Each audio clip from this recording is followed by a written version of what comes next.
2,5 roka, takže je vlastne úplne v takom začiatočnom alebo strednom výcviku. Dominika má to sa od šteniatka a má ho taktiež ubytovaného v našich školských kotercoch, takže venuje sa mu nielen počas školského vyučovania, ale aj po vyučovaní. Dominika nám taktiež predvádza ukážku poslušnosti. Teraz nám predviedla odloženie psíka a následne privolanie. Zase chcem vás upozorniť, aby ste si všimli tú úžasnú naviazanosť psíka na psovoda, tú oddanosť, čo je vlastne základom dodržiavania správnej poslušnosti a výcviku. Zase máme ukážku odloženia.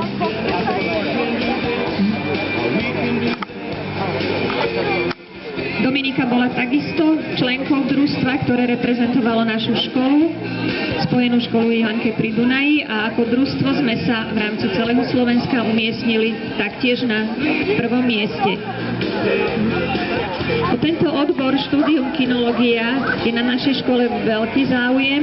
Každoročne otvárame jednu triedu a podľa počtu prihlášok, ktoré nám prišli v tomto období, na budúci o 2 týždne máme prijímacie pohovory, tak zase sa potvrdil veľký záujem o tento študijný odbor, pretože žiaci majú veľmi dobré uplatnenie, nie len teda na štúdium na vysokých školách,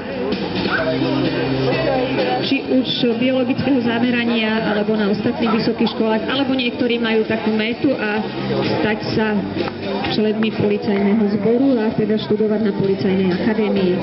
Hlavným partnerom, ktorý nám zastrešuje praktické vyučovanie, je prezidium policajného zboru, odbor kinológie a hypológie. Zatlieskame Dominike aj Atosovi.